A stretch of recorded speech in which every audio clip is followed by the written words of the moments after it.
turned my $250,000 a year business into about $3 million a year, which is not bad for an Amazon business. And I did nothing in the business. Eventually, I did nothing at all. My whole entire team did it, and I just got to see kind of the money coming in, which was great.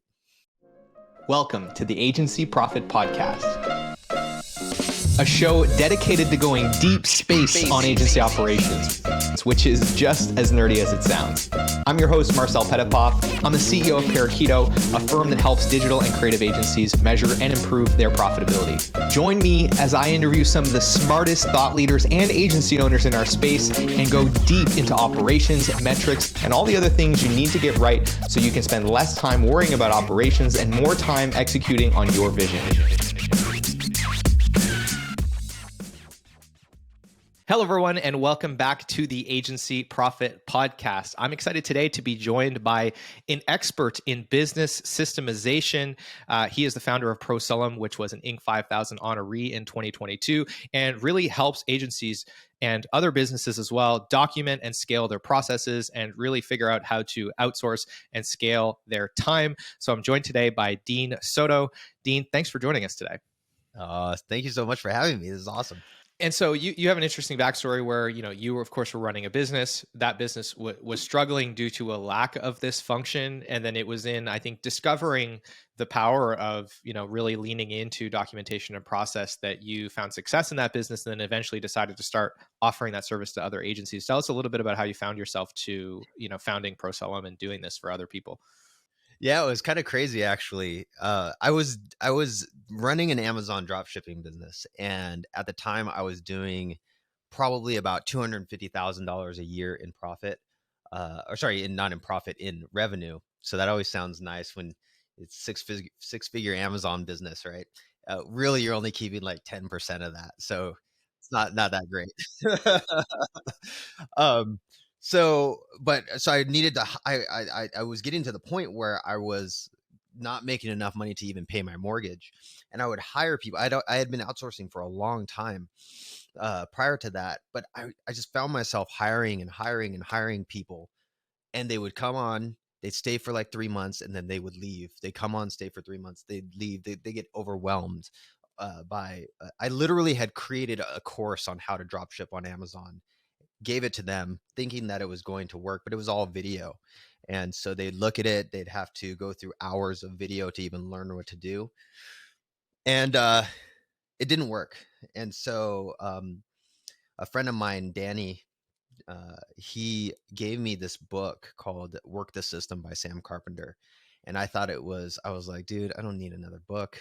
This is, I read it, and I had this aha moment where he's just talking about you need to make everything step by step by step. Long story short, I created my first process. It took it took like 2 full days to do, and I'm like, this sucks. I hate this, but I gave it a try. Hired someone, and they were able to do one of the hardest parts of my business. And from there I was like, this is amazing. So I kept on writing. And even though it took so long to do, there's so many easier ways to do it now, it turned my $250,000 a year business into about $3 million a year, which is not bad for an Amazon business. And I did nothing in the business. Eventually, I did nothing at all. My whole entire team did it, and I just got to see kind of the money coming in, which was great. Nice. And so when did you decide that you wanted to start doing this for other people? Yeah. So it was totally by accident. I was sitting, I needed to do something with my money because I was going to get eaten up with taxes. And so I went to one of my friend's financial service kind of like advisor guy, and he did stuff more in like real estate and things like that. And I'm sitting there in this, he gave me his plan of what he's going to do with my money and everything. He's like, hey, do you have time next week to sit down? And I'm like, yeah. And I flipped my MacBook around and showed him my calendar, and there was nothing on my calendar. And he looks at me, he's like, how do you have nothing on your calendar? I'm booked solid like all the time. And I told him what I do, and he just said, "Can you do that for me?" And so I hooked him up with someone outsourced, and then the people that I find and we train, they do the process documents for you, so you're not actually doing them. So it's five, like, you spend 5 minutes instead of like 5 days writing them. Um, and so hooked him up, and then he hooked me up with someone else, and he hooked me, and they hooked me up, and it just grew. I had no plans of creating this business whatsoever, and then just years later, it turned into what it is now, and we just keep on growing and growing and growing, which is cool.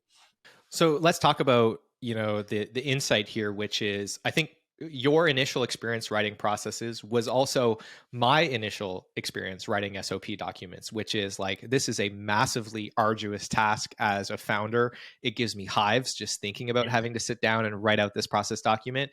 And of course, I too have discovered that there are way more efficient ways to do this. And today, I, just do what I would usually do. In my case, I record a video, and then it's the team doing the work that actually writes the process. And in writing that process, it helps refine that process as a part of an organic process. And so I've discovered that, yeah, doing this doesn't mean that you have to do it as a founder. I'm sure Yeah. you've got a lot of tricks up your sleeve, given that, this is what you do. I'd love to learn more about, your methodology for taking the friction out and actually enabling business owners to start doing this without it, taking more of their time. Yeah. So this is the cool thing. I had learned this from one of my mentors, because I was writing just like you. I was writing them out for so long. And I learned this from one of my mentors. The I didn't realize you could do this, and you kind of touched on it a little bit. Is that you can, if one of the most important process, I'll give you like the go straight into the cheat code of how to get it to where, because we had talked about this right before hitting the record button, is when is a document too detailed? When are you spending too much time? What about like when you have to update a document or whatever? With this cheat code, it doesn't even really matter. Like that never even comes up, because it's not even really you that has to do any of it. So, and so what I'm getting at is that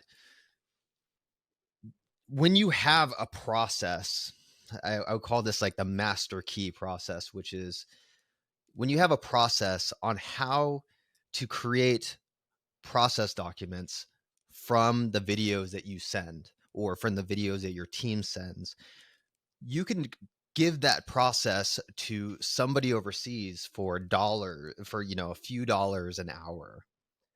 And even if that process is detailed enough,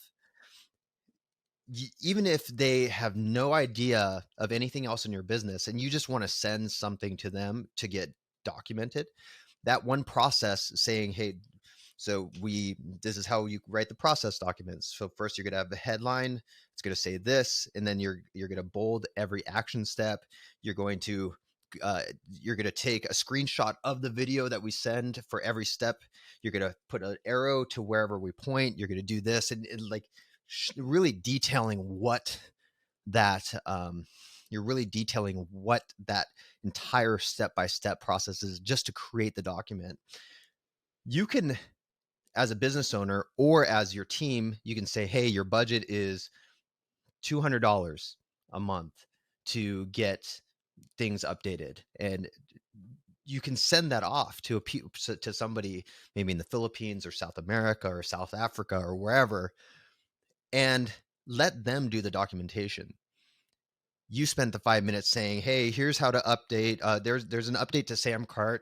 They changed their UI, so here's where we find how to set up products. Here's how we do this.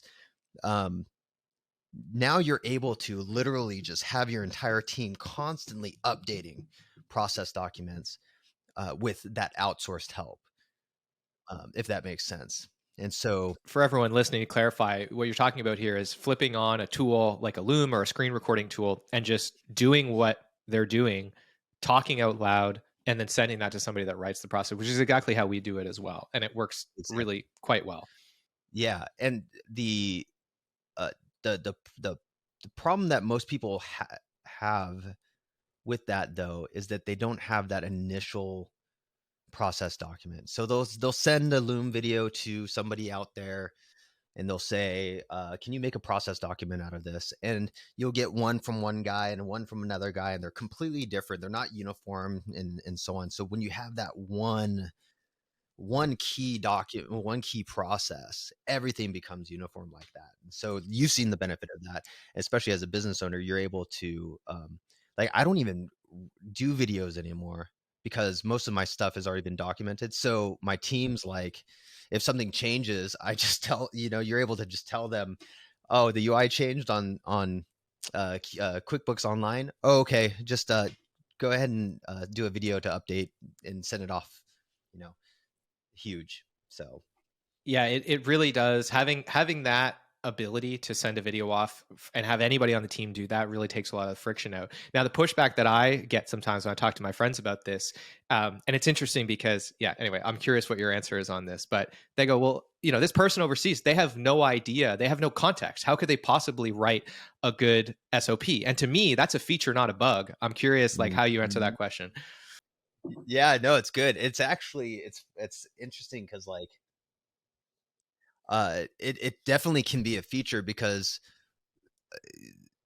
that's how a good SOP should be, like a good process should be, is that you don't need necessarily any context. Um, it should be, there's a good quote by W. Edward Deming that says, if you don't know the process, then you don't know what you're doing. And so when somebody on your team is like, oh well, this is some they're not going to be able to understand the context or understand how to do this. They might not even just understand the process themselves. And so when I'm sending a video, I don't worry at all about whether they understand any context whatsoever, because I'm giving such step by step. This is how I want you to go open up Chrome. It should be in on your desktop. If it's not on your desktop, go to the bottom left of the screen, click the Microsoft button, go to search, type in CHROME. It should pop up. This is what it should look like. And you have pictures. One of the biggest things is when you're doing something with Loom, a lot of people will say, well, they don't have access. They don't have access to this or that. It's like, cool. Just have them take a screenshot of the screen of what you just showed them on the video. And so they don't need access, and write arrows and everything like that. The more that you're able to literally just talk as though you're teaching your grandma who's right behind you.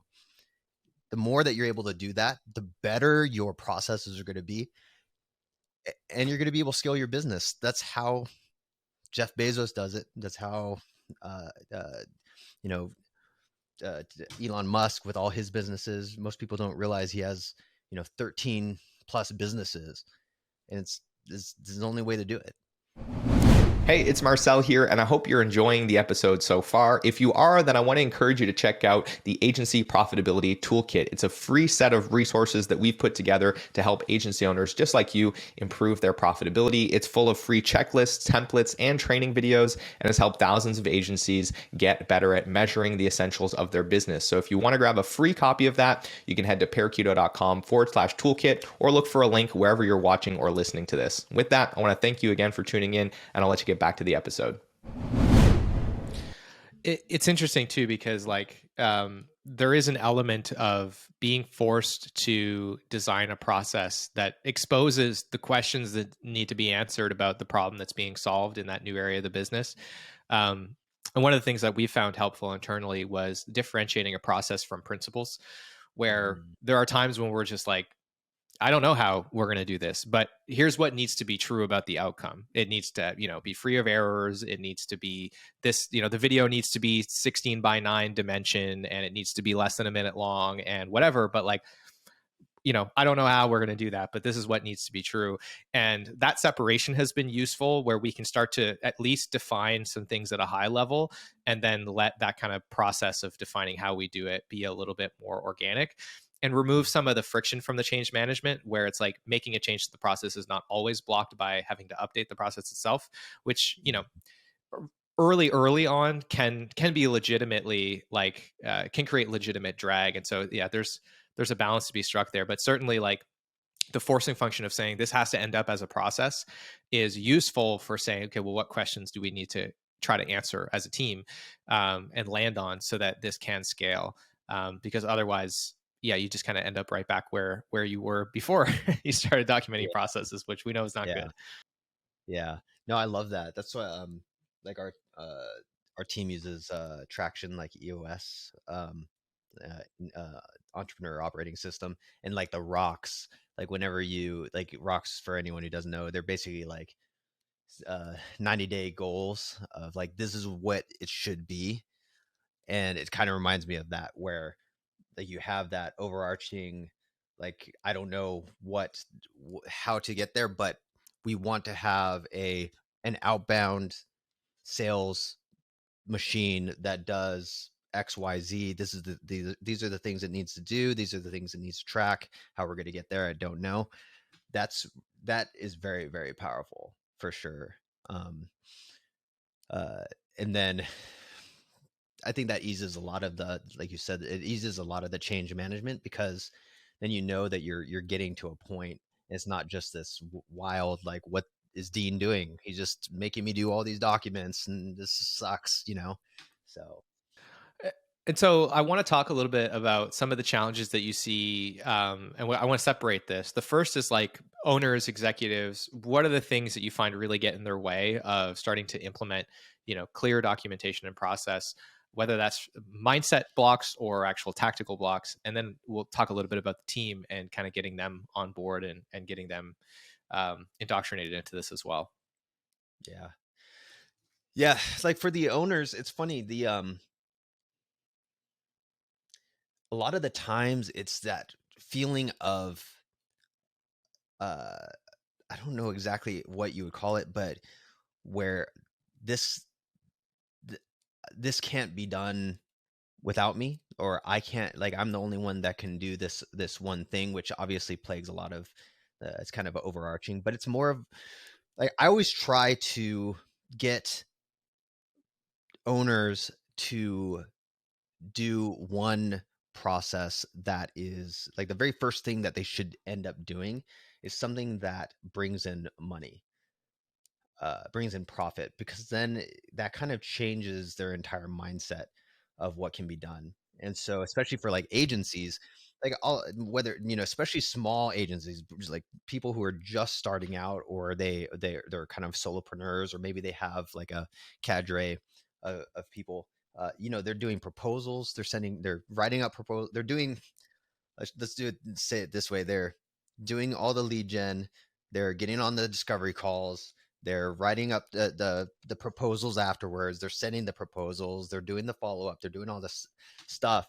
And half the time, even if they've been in the business for a while, the fact that even when I'm like, whenever I bring up that they don't even have to do a proposal, they start they start getting nervous, because they think, well, how are they going to know what to put in the proposal?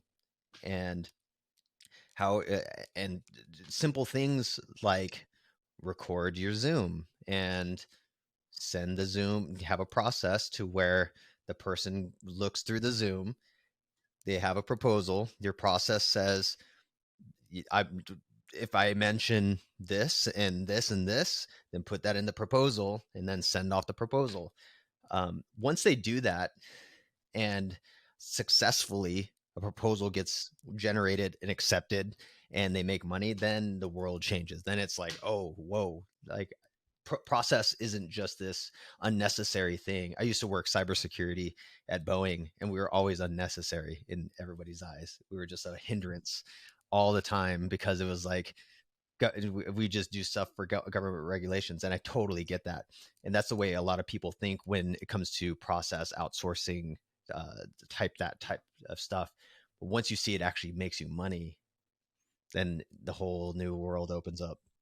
Yeah. And underneath that, just speaking from personal experience, I've had to acknowledge at times that there's an identity crisis that is really like deeply embedded in that fear of Yeah. like, I can't picture what value I bring to the business if I'm not doing this thing anymore that I feel like I'm really good at. And like, this is me kind of getting into my therapist chair, but it's sometimes that's really where it's coming from, is just like, Totally. I don't, my identity is wrapped up in my usefulness as it relates to this function in the business. And so I'm coming up with all these ridiculous reasons why I don't think I can get somebody else to do it. But it's just because like I'm not personally ready to let go of that identity. So anyway, this stuff can No, get you're deep. 100%, man. It's so funny too, because like, uh, I'll have a like a because you have to think we went to school for 12 years. That's just normal, like up to high school, and then college for what we're doing, and then then starting a business and doing. And so to then offload everything we're doing to other people, and just kind of look around and go, okay, what am I did I do all that for nothing? Like that is definitely a huge thing. Even affects me now. I'll I'll text my partner sometimes and I'm like, I'm just going on podcasts and I'm traveling to like networking event and like to like we to like internet marketing party or whatever. I feel so useless. And he's like, yeah, that's what you're supposed to be doing, man. Like just uh yeah, it's crazy. It very much is an identity crisis sometimes. So I know we're coming up to time here. You got to run, Dean. If people like what they heard today, they want to learn more about you and consume more of the content that you create, where should we send them in the show notes? Yeah, probably the best is because it gives the kind of like an overview, and it's also just a really cool course that I created is systemizin5.com. It's a 4 video series course that I created. Um, or you can just go to prosulum.com, prosulum.com, and have like a whole like documentary thing on there as well. So, um, but yeah, no, it's exciting just to help out as many people as possible. Yeah, well, it's been great having you. I really enjoyed our discussion. And for those of you listening, we'll leave links in the show notes to ProSolum's website, as well as the Systemize in 5 resource that was mentioned, and some other links to Dean's social, et cetera, so you can follow him online. So with that, Dean, thanks so much for making the time, man. This was a great chat. Yeah, so much. Thank you so much. I appreciate it, and it was a pleasure being here.